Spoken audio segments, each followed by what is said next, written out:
يا ربنا واغفر لنا وارحمنا يا ربنا ربنا يا ربنا يا ربنا يا ربنا.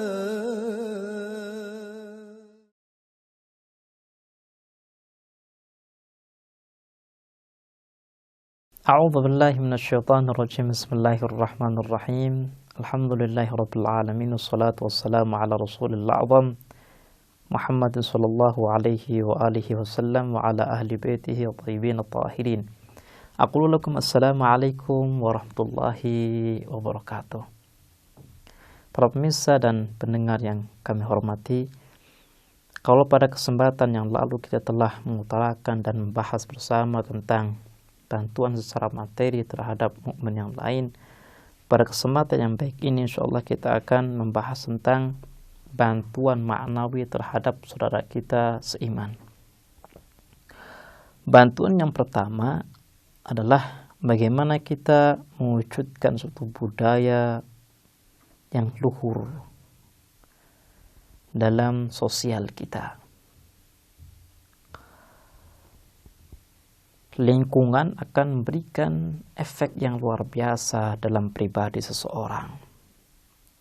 Boleh jadi seorang anak secara fitrah itu suci, tapi ketika anak tersebut diletakkan di lingkungan yang bobrok, maka kesucian anak tersebut akan terkotori dengan kebobrokan lingkungan.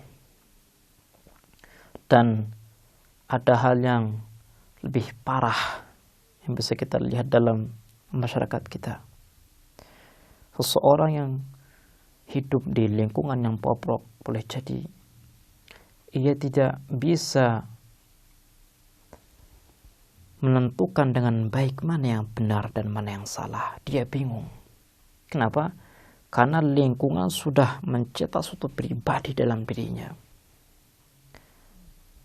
Seseorang yang hidup di satu lingkungan yang bobrok, perbuatan mencuri, menghina, dan berzina sekalipun adalah biasa baginya. Dan ini kita lihat dengan mata kita di masyarakat kita, bagaimana seorang dengan bangganya menceritakan perbuatan perzinaan dirinya dengan orang lain. Ini satu hal yang sangat memalukan, yang seharusnya tidak terjadi di masyarakat kita. Masyarakat yang mayoritasnya adalah muslim.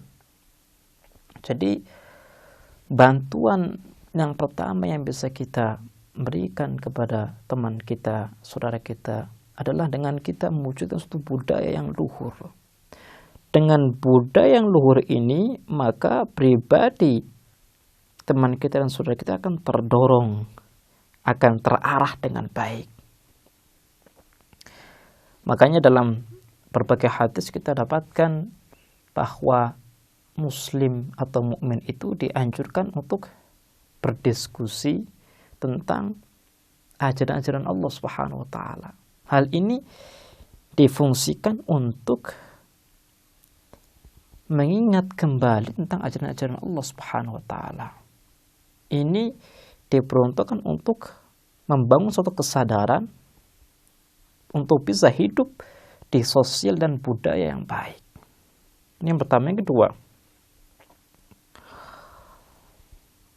memberikan bantuan itu bukan hanya pujian saja, tapi kritikan. Tapi ingat, kritikan yang kita berikan kepada teman kita, saudara kita adalah kritikan yang membangun.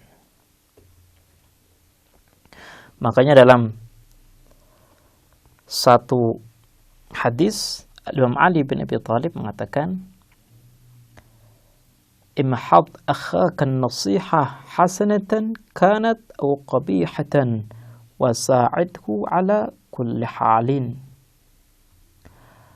Imam Ali bin Abi Thalib memberikan perintah kepada kita, arahkan kepada kita supaya kita memberikan bantuan kepada saudara kita. Dengan cara apa? Dengan cara nasihat. Baik nasihat tersebut adalah nasihat yang menggiring teman kita untuk lebih maju, lebih berkembang, dan kita memuji dirinya, memberikan ide-ide yang jenius untuk bisa memfungsikan potensinya dengan baik, atau dengan cara kita beritahukan tentang sisi negatif teman kita. Ketika kita menegur teman kita, maka apa yang kita lakukan adalah sebagai perhatian kita terhadap kehidupan sosial. Dan kritikan yang membangun adalah hadiah luar biasa. Makanya Al-Imam Ja'far Shadiq alaihi salam pernah berkata, ahabbu ikhwani ilayya man ahda ilayya uyubi. Kata yang dipakai oleh Al-Imam Ja'far Shadiq alaihi salam dalam mentakbirkan aib adalah hadiah. Kenapa? Karena dengan kita mengerti, memahami aib kita, kita bisa menintrospeksi diri, kita bisa memuas diri, kita bisa memperbaiki diri supaya di kemudian hari kita bisa lebih baik dan lebih maju. Karena kalau kita tidak mengerti aib kita, maka mustahil kita akan bisa mendapatkan kemajuan yang luar biasa. Makanya pada kesempatan-kesempatan yang lalu kita pernah mengatakan bahwa seseorang bisa bertobat, bisa meminta ampun kepada Allah tatkala dirinya sadar bahwa ia telah berbuat dosa. Berbuat dosa adalah aib. Seseorang tidak akan bisa meminta ampun atau bertobat kepada Allah selama dirinya tidak sadar bahwa dirinya telah berbuat kesalahan kepada Allah Subhanahu wa taala. Jadi memberikan kritikan yang membangun merupakan hadiah yang sangat berharga. Kemudian pemberian yang berharga yang bisa kita berikan kepada saudara seiman kita adalah dengan kita menjaga rahasianya. Hifdzul asrar.